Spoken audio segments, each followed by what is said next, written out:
Hello dear friends, welcome to Aspire tutorial YouTube channel. उम्मीद करता हूँ आप सभी ठीक होंगे। डियर स्टूडेंट्स, कॉम्पिटेटिव एग्जामिनेशन की बात हो और वहां पर रीजनिंग ना हो, ये इम्पॉसिबल सी टर्म लगती है, क्योंकि हर एक कॉम्पिटेटिव एग्जामिनेशन में रीजनिंग काफी ज्यादा डोमिनेंट रोल प्ले करता है। और जब हम किसी भी कॉम्पिटेटिव एग्जामिनेशन का सिलेबस ट्रेस आउट करते हैं, वहां पर सेपरेटली मेंशन किया गया होता है कि ये पार्ट ऑफ रीजनिंग आपको कवर अप करनी है।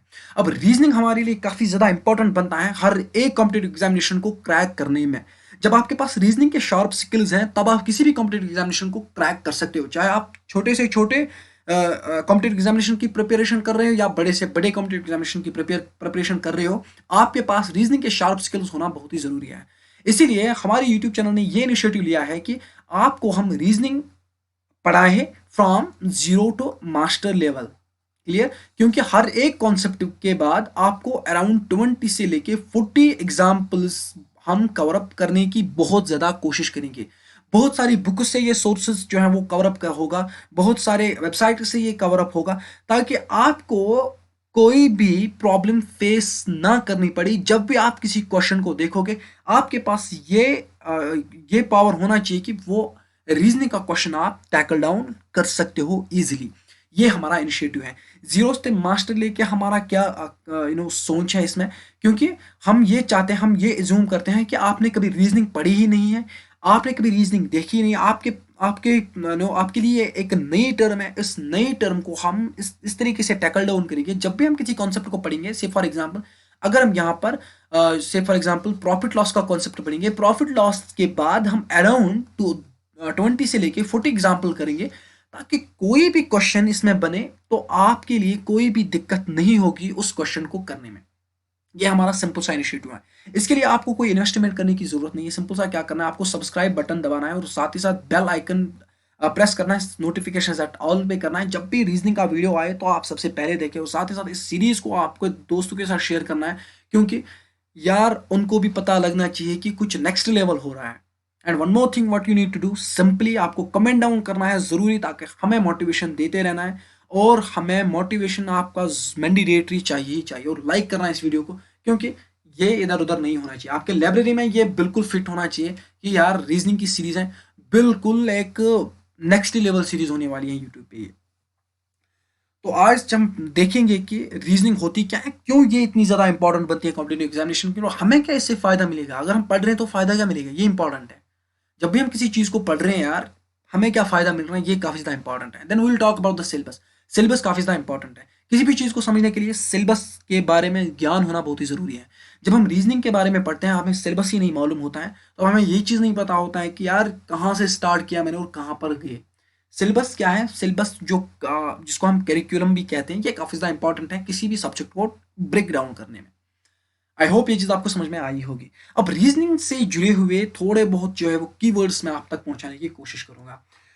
तो अगर मैं स्टार्ट डायरेक्टली करूंगा किसी कॉन्सेप्ट से, जैसे फॉर एग्जांपल कोडिंग या डीकोडिंग से मैं यहाँ से स्टार्ट करता, लेकिन आपको एक्चुअल जो टर्म होती है रीजनिंग की, वो आपसे बिल्कुल ना आपके सर के ऊपर से जा रहे हैं, तो यार मजा नहीं आ रहा है। क्योंकि रीजनिंग का बेस जब हमें पता नहीं है, तो यार कैसे हम क्वेश्चन करेंगे। हमें पहले रीजनिंग की डेफिनेशन को समझना है, साथ ही साथ ये चीज समझना है यार क्यों है रीजनिंग। यार अगर हम किसी एग्जाम यूपीएससी एग्जामिनेशन की प्रिपरेशन कर रहे हैं, यार क्यों रखा गया है सी सेट यहाँ पे।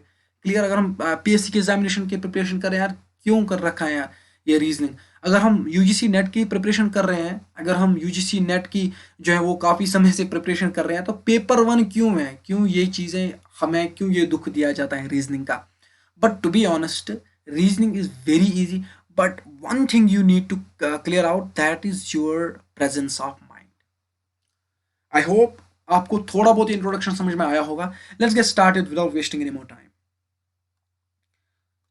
Now what actually the reasoning is. Reasoning क्या है? रीजनिंग आसान शब्दों में अगर मैं आपसे ये चीज बोलूं कि अगर आपके पास कोई एग्जिस्टिंग इंफॉर्मेशन है और आप उसी से कोई चीज डिड्यूस कर रहे हो, मैं कहता हूं यही रीजनिंग है। दैट मीन्स कि सपोज सपोज कीजिए कि आपको लैपटॉप खरीदने जाना है। क्या करना है? आपको लैपटॉप खरीदने जाना है। आपके पास ये चीज पहले ही है कि यार रैम इसकी होनी चाहिए अच्छी सी, यार रोम इसकी अच्छी सी होनी चाहिए, इसके पास एक यार ग्राफिक्स कार्ड तो मैंडेटरी बनता है, यार एसएसडी भी मैंडेटरी बनता है। ये क्या है? ये आपके पास एग्जिस्टिंग इंफॉर्मेशन है, और यही आप इंफॉर्मेशन यूज कर रहे हो मैं कुछ और डिड्यूस करूं। रैम, अगर मेरे पास ये इंफॉर्मेशन है, कितनी रैम ठीक रहेगी।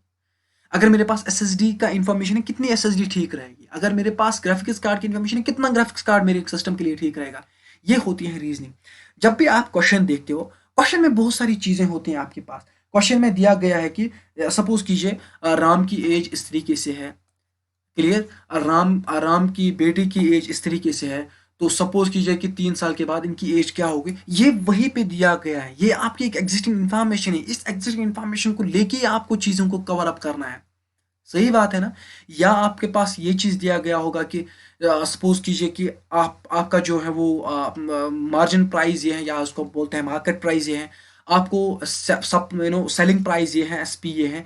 आपको इसमें डिस्काउंट निकालना है। ये चीजें आपको पहले से दी गई हैं। आप वो कर रहे हैं कि आपको रीजन करना है सिंपली। दैट मीन्स कि एग्जिस्टिंग इंफॉर्मेशन से कोई और इंफॉर्मेशन डिड्यूस करना, इसको हम कहते हैं रीजनिंग। क्वेश्चन में सारा कुछ दिया होता है। क्वेश्चन ऐसा थ्योरेटिकल क्वेश्चन नहीं होता है कि बताइए मुझे ऑपरेटिंग सिस्टम का के रिलेटेड मुझे चीज़ें बताइए, फर्स्ट वर्ल्ड वार के रिलेटेड मुझे चीज़ें बताइए, नेपोलियन राइज के बारे में मुझे चीज़ें बताइए। ऐसा नहीं होता है। सिंपल सी बात होती है कि आपके पास कोई इंफॉर्मेशन दी गई होती है, उस इंफॉर्मेशन को आपको यूज़ करना है, इफेक्टिवली यूज़ करना है। यहाँ पर डिपेंड करता है आपका कॉमन सेंस। आप किस तरीके से उसको जो है वो एजम्पशन में डालते हो, आप किस तरीके से उसको टैकल डाउन करते हो, ये इंपॉर्टेंट है। और यही चीज़ हम आपको सिखाएंगे यार। जब भी आपको कोई क्वेश्चन मिलेगा और उस क्वेश्चन को सॉल्व करने के लिए हम आपको वो ऐसे तरतीबें बताएंगे जिस तरतीब से आप कोई भी क्वेश्चन जो है वो टैकल डाउन कर सकते हो। आई होप रीजनिंग की ये डेफिनेशन आपको समझ में आई होगी, क्योंकि रीजनिंग का इंट्रोडक्शन हमें सबसे पहले पता होना चाहिए जब भी हम किसी क्वेश्चन को टैकल डाउन करेंगे। अब मसला ये है कि रीजनिंग क्यों इंपॉर्टेंट है। ये चीज इंपॉर्टेंट है यार। देखिए, अगर हम नेट की यूजीसी नेट की बात करेंगे, सिर्फ फॉर एग्जांपल यूजीसी नेट की बात करेंगे, कोई एजुकेशन में प्रिपरेशन कर रहा है, कोई सीएस में प्रिपरेशन कर रहा है, कोई किसी और फील्ड में प्रिपरेशन कर रहा है, तो यार अगर कोई एजुकेशन प्रिपरेशन कर रहा है तो उसको बाद में एजुकेशन ही पढ़ाना है ना। अगर कोई यूपीएससी जो है वो प्रिपरेशन कर रहा है तो उसको यार रीजनिंग से क्या लेना देना। उसको इकोनॉमी पढ़नी है, उसको पॉलिटिकल साइंस पढ़ना है, उसको हिस्ट्री पढ़नी है, उसको इन्वायरमेंट पढ़ना है, गवर्नेंस पढ़ी है, और भी बहुत सारी चीजें हैं इसमें, उसको वो पढ़ना है। रीजनिंग क्यों है? अगर कंप्यूटर साइंस वाले को कंप्यूटर वहां पर पढ़ना है तो रीजनिंग क्या है यहाँ पर डोमिनेंस रोल रखना है। देखिए, एक सिंपल सा यहाँ पर एक आंसर मैं यहाँ पर करूंगा। ये सबसे पहले कंपटीशन डिफाइन करता है। अगर यहाँ पर कंपटीशन है, इस कंपटीशन के रेस में कौन आगे जाता है, ये रीजनिंग मैटर करते हैं। क्योंकि ये, अगर हम बात करेंगे कंप्यूटर साइंस की, या अगर हम यूपीएससी की पॉलिटी की बात करेंगे, पॉलिटी सभी पढ़ रहे हैं। पॉलिटी मुझे भी याद है, पॉलिटी आपको भी याद है। लक्ष्मीकांत रटली खेल खत्म। लेकिन इस कंपटीशन से बेटर होता है, इस रेस में सबसे बेटर वही होता है जिसके पास शार्प स्किल्स होती हो, जिसके पास ये शार्प स्किल, जिसके पास ये माइंडसेट बना होगा कि अगर मेरे पास कोई कंडीशन आती है, अगर मेरे पास कोई नो प्रिज्यूम कंडीशन आती है, उस कंडीशन को किस तरीके से मैं टैकल डाउन करूं, ये इंपॉर्टेंट बनता है यहाँ पे। पॉलिटी आपकी रेस डिफाइन नहीं करता है, क्योंकि जब तक ना आप प्रीलिम्स का सी सेट क्वालिफाई करोगे तब तक आप क्वालिफायर नहीं बन सकते हो। अब इसी क्वालिफिकेशन के लिए ये किस लिए रखा गया, कंपटीशन के लिए रखा गया। ये सबसे पहला पॉइंट है। दूसरा पॉइंट क्या है यहाँ पर? दूसरा पॉइंट ये चीज है कि आपका जो मेंटल एबिलिटी है वो काफी ज्यादा राइज होता है इससे, क्योंकि आप ज्यूम करते हो चीजों को। क्योंकि रीजनिंग में ज्यादातर आप क्वेश्चन सॉल्व करते हो एजम्पशन से। सपोज जब हम परसेंटेज का कॉन्सेप्ट पढ़ते हैं, जब हम प्रॉफिट लॉस का कॉन्सेप्ट पढ़ते हैं, जब हम सिंपल इंटरेस्ट और कंपाउंड इंटरेस्ट का कॉन्सेप्ट पढ़ते हैं, ये सारी चीजें किस में आती हैं? ये सारी चीजें आपके एजम्पशन में आते हैं। आप मान लीजिए कि सपोज कीजिए सबसे पहले जो कॉस्ट प्राइस था वो 100 था, एंड उसके बाद जो है वो मार्केट प्राइस ये रहा, या उसके बाद सेलिंग प्राइस ये रहा। तो उसके बाद प्रॉफिट क्या रह सकता है, लॉस क्या रह सकता है। इससे क्या, इससे आपकी एजम्पशन पावर काफी ज्यादा इंक्रीज हो जाती है। तो जब भी आपके पास कोई इंफॉर्मेशन मिलती हो, आप इस इंफॉर्मेशन का इफेक्टिवली यूज कर पाते हो। ये होता है इसका दूसरा मकसद। और तीसरा मकसद क्या है, जो मैं अपनी जगह से नो एक हिंट के तौर पे दे सकता हूँ आपको, कि आपके जो स्किल्स है ना वो बहुत ज्यादा शार्प होते हैं। आप मिनिमम टाइम में चीजों को जो है वो सेपरेट कर पाते हो। जैसे कि अगर आपको 1 मिनट में कोई सवाल करना है, जब आपके पास रीजनिंग की प्रैक्टिस होती है ना, उस रीजनिंग के क्वेश्चन को आपको बिल्कुल 5 या 10 सेकंड लगते हैं, क्योंकि ये आपके मेंटल एबिलिटी को काफी ज्यादा राइज कर देता है। इसीलिए कभी कभार आपको रीजनिंग की जगह ये चीज दिखाई देती है कि मेंटल अवेयरनेस, या हम कह सकते हैं मेंटल एबिलिटी क्वेश्चंस, ये चीजें होती हैं। अब इसी चीज को, इसी कंपटीशन को लाने के लिए ऐसे कॉम्पिटिटिव एग्जामिनेशन में रीजनिंग को लाते हैं अपने सिलेबस में, ताकि हर एक अपने एंड से ये मेहनत करे, हर एक अपने एंड से ये सोच के चले कि यार हमें कोई चीज जो है वो क्वालिफाई करनी है। तो रीजनिंग एक कॉम्पिटिटिव वे है, साथ ही साथ आपकी शार्प स्किल्स करता है, और साथ ही साथ मिनिमम टाइम में आप किस तरीके से जो है वो क्लियर इंफॉर्मेशन दोगे, क्लियर रिजल्ट दोगे, ये हमारी रीजनिंग बता देता है। आई होप ये चीज आपको समझ में आई होगी कि रीजनिंग होती क्या है, क्यों ये इंपॉर्टेंट है, और क्यों एग्जामिनेशन में, क्यों कॉम्पिटिटिव एग्जामिनेशन में रीजनिंग इंपॉर्टेंट बनती है। आई होप ये चीज आपको समझ में आई होगी। इसके रिलेटेड मुझे और कोई डिस्कशन नहीं चाहिए, बिकॉज द थिंग इज मैं चाहता हूं कि विद इन टाइम मैं इस इंट्रोडक्शन को खत्म करूं, क्योंकि उसके बाद होने जाना है बहुत बड़ा धमाका यूट्यूब चैनल पे, क्योंकि आपको मिलेगा सारी information with free of cost. Only you need to do one thing, subscribe the YouTube channel and press the bell icon to set the notification at all, and like this video, share with your friends so that they will learn this reasoning in an effective way. Clear? Let's get started and let's look at the syllabus. What actually is syllabus that we are going to follow? Actual में अगर आपको लग रहा है syllabus में कोई कमी है तो आप मुझे जरूर बता देना। अगर आपको लग रहा है कि कहीं जगह पे कोई चीज कम है तो आप मुझे कमेंट सेक्शन में जरूर बताएं, वो मैं आने वाले सीरीज में ऐड करूंगा। क्लियर? तो सबसे पहले इसको हम कहते हैं कॉन्ट भी। क्या कहते हैं हम इसको? कॉन्ट। अब कॉन्ट में क्या आता है? सबसे पहले हमारा नंबर सिस्टम आता है, जहां पर हम डिजिट्स के बारे में बात करेंगे, 0 से लेके 9 तक, whole numbers, natural numbers, all that, जितने भी नंबर सिस्टम में चीजें हैं वो हम इसमें पढ़ेंगे। तो मैंने आपसे क्या प्रॉमिस किया था कि अराउंड 20 से लेके 40 एग्जाम्पल्स हम इस पे करेंगे। एंड इतना ही नहीं, इस नंबर सिस्टम में अराउंड हम 60 एग्जाम्पल्स तक भी ले जाएंगे, क्योंकि नंबर सिस्टम काफी ज्यादा वास्ट है और नंबर सिस्टम कॉन्ट की बेस है। अगर हमें नंबर सिस्टम अच्छे से समझ में आया, टू बी ऑनेस्ट, आपको अच्छे से रीजनिंग का जो कॉन्ट वाला पोर्शन है वो आपको समझ में आ जाएगा।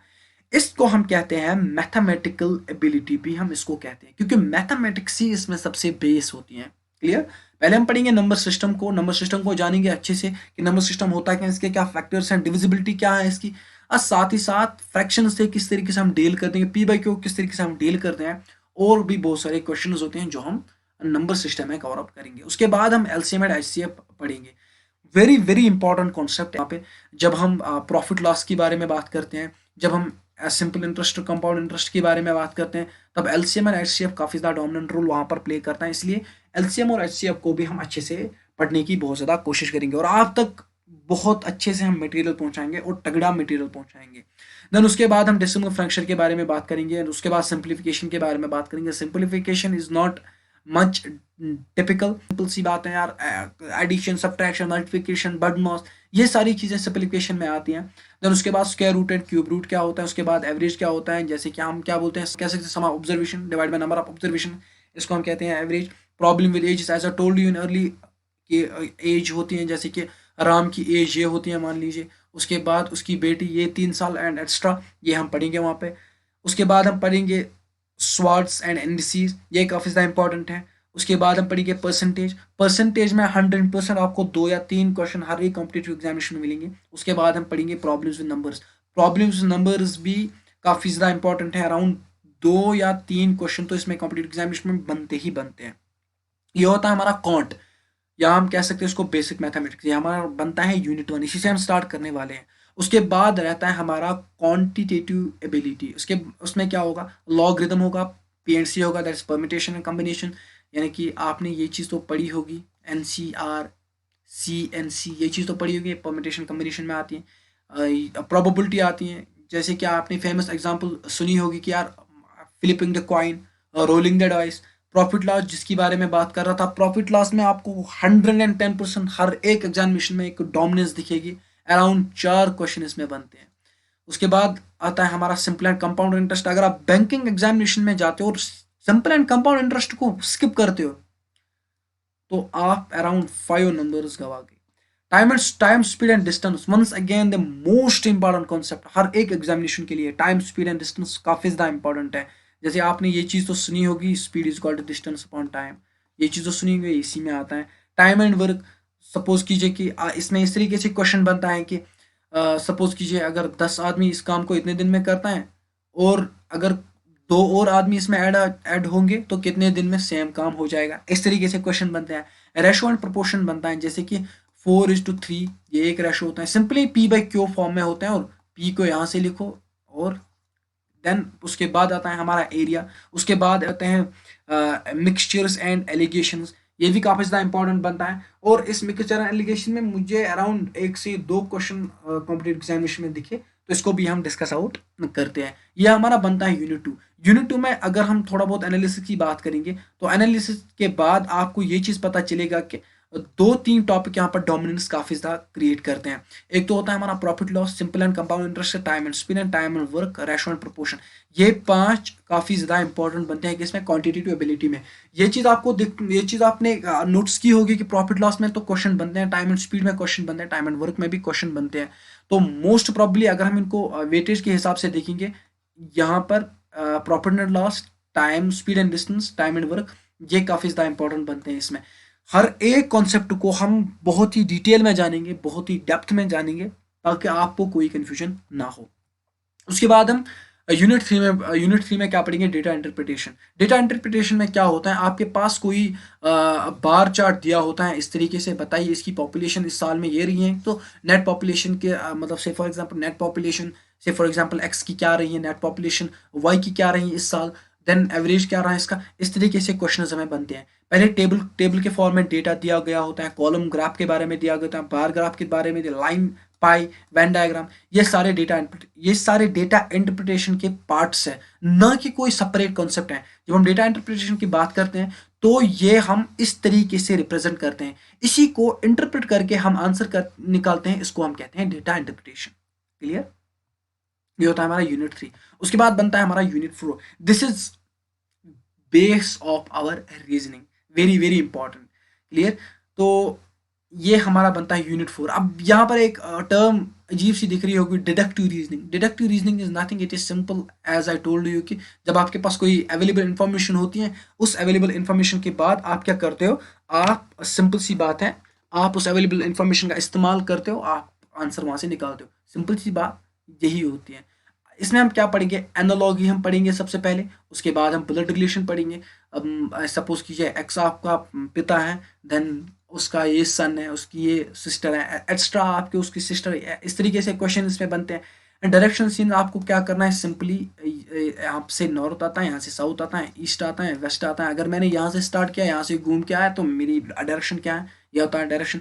नंबर एंड लेटर सीरीज में सिंपल सी बात आती है, अगर यहाँ पर ए है देन सी, यहाँ पर क्या आएगा बी, इस तरीके से नंबर सीरीज बनती है। कोडिंग एंड डिकोडिंग सिंपल सी बात है, अगर मैं यहाँ पर ए एंड डी लिखूँ, इसको लिखूँ तो 1 2 3 इस तरीके से। तो देन अगर मैं आपको ये चीज़ बता दूं, THAT सेम सीक्वेंस को लेके ये किस तरीके से बनता है, इसको हम कहते हैं decode, code and decode. Calendar series में क्या कहते हैं, अगर से फॉर एग्जांपल आज मंडे है, उसके बाद 21 दिन के बाद क्या होगा, 21 दिन के बाद से फॉर एग्जांपल सैटरडे होगा, इस तरीके के क्वेश्चन बनते हैं कैलेंडर में। क्लॉकवाइज में तो आपको पता ही होगा कि हमें बहुत सारी चीज़ें दी गई होती हैं, इसका एंगल क्या है, अगर इसका एंगल ये है तो कितने बचे, ये चीज़ें। उसके बाद आता है हमारा Venn diagram. Venn diagram simple सी बात है, जब जो हम बिट सेट से रिलेट कर सकते हैं। उसके बाद आता है seating arrangement. Seating arrangement simple सी बात है, जब हम ऐसे रिंग सीटिंग अरेंजमेंट बनाए, मैं पहले आपको रिंग्स दिखाऊंगा, उसके बाद हम लाइन वाइज देखते हैं। बट यहाँ पर अंडरस्टैंडिंग के लिए seating arrangement suppose for example इस तरीके से है, अगर ए यहाँ बैठा, उसके अपोजिट में बी बैठा, बी के थोड़ा लेफ्ट में सी बैठा से फॉर एग्जांपल, और सी के बिल्कुल अपोजिट डी बैठा, इस तरीके से हमारा सीटिंग अरेंजमेंट बनता है। उसके बाद आता है सैलोगिज्म। सैलोगिज्म इज वेरी इंपॉर्टेंट, हर एक कॉम्पिटेटिव एग्जामिनेशन में सैलोगिज्म का जो है वो कॉन्सेप्ट आता है। देन आपको क्या करना है, सिंपली सैलोगिज्म में अगर एक्स है, मान लीजिए एक्स को रिलेशनशिप है वाई के साथ, और वाई को कुछ रिलेशनशिप है किसके साथ, जेड के साथ, तो बताइए जेड और एक्स में क्या रिलेशन, इस तरीके के क्वेश्चन बनते हैं इसमें। देन आते हैं हमारे mathematical operation, as we know, तो all those addition subtraction all this. तो अगर हम बात करेंगे इसमें सबसे ज़्यादा डोमिनेंट कौन है, जिसको हमें बहुत ज़्यादा ध्यान देना पड़ेगा, एक तो हमारा ब्लड रिलेशन, ये काफ़ी ज़्यादा इंपॉर्टेंट है। उसके बाद आता है हमारा कोडिंग डिकोडिंग, वेरी इंपॉर्टेंट। उसके बाद आता है हमारा डायरेक्शनल, ये भी काफ़ी ज़्यादा इंपॉर्टेंट है। उसके बाद आता है हमारा सीटिंग अरेंजमेंट, उसके बाद आता है हमारा सैलोगिज्म। ये जो 4 पार्ट है, 5 पार्ट है, ये काफ़ी ज़्यादा इंपॉर्टेंट बनते हैं। ओवरऑल ये जो 4th यूनिट है, जिसको हम कहते हैं लॉजिकल रीजनिंग, ये ओवरऑल हर एक कॉम्पिटेटिव एग्जामिनेशन में डोमिनेंस रखता है। और डोमिनेंस क्यों ना रखें, क्योंकि ये हमारी बेस होती है रीजनिंग की। लेकिन अगर हम डेप्थ में जानेंगे तो डेप्थ में blood relation, direction sense, coding decoding, साथ ही साथ सीटिंग अरेंजमेंट, एसएलोकिज्म, ये काफी ज्यादा डोमिनेंट पार्ट रहते हैं। आई होप सिलेबस के बारे में आपको कोई क्वेरी नहीं होगी। अगर आपको फिर भी कोई क्वेरी लगते हैं सिलेबस के बारे में, अगर आपको लगता है कि कुछ इसमें और भी ऐड अप करना है, तो आप मुझे जरूर से जरूर कमेंट सेक्शन में बता दीजिए। और साथ ही साथ यार प्लीज एंड प्लीज यार लाइक करें इस वीडियो को यार, थोड़ा बहुत आप भी सपोर्ट कीजिए। थोड़ा बहुत हमने भी मेहनत की, आप भी अपने एंड से मेहनत करें, आप थोड़ा बहुत हमें सपोर्ट कीजिए, सब्सक्राइब कीजिए हमारे यूट्यूब चैनल को, थोड़ा बहुत हमें भी सपोर्ट मिले। और भी आने वाली सीरीज़ में आप जो है वो हिस्सा ले सकते हो, चाहे आप इकोनॉमिक्स की बात करें, पॉलिटिक्स की बात करें, कंप्यूटर साइंस की बात करें, वो सीरीज़ आपको मिलती रहेगी इस यूट्यूब चैनल पे। सो आई होप आज का सेक्शन आपको अच्छा लगा होगा। आई होप आपको ये चीज़ समझ में आई होगी कि रीजनिंग क्या होती है, क्यों इंपॉर्टेंट है। साथ ही साथ सिलेबस के रिलेटेड आपको कोई जो है वो क्वेरी नहीं होगी। I hope this thing so, क्योंकि रीजनिंग का जितना भी पोर्शन है वो हम कवर अप करने वाले हैं। अराउंड यार 100+ वीडियोस हो जाएंगे इस पे यार। सिंपल यार, क्या करना है आपको, सब्सक्राइब ही करना है। मिलते हैं आपसे नेक्स्ट वीडियो में, जहाँ पर हम स्टार्ट करेंगे कौन से नंबर सीरीज से। Thank you.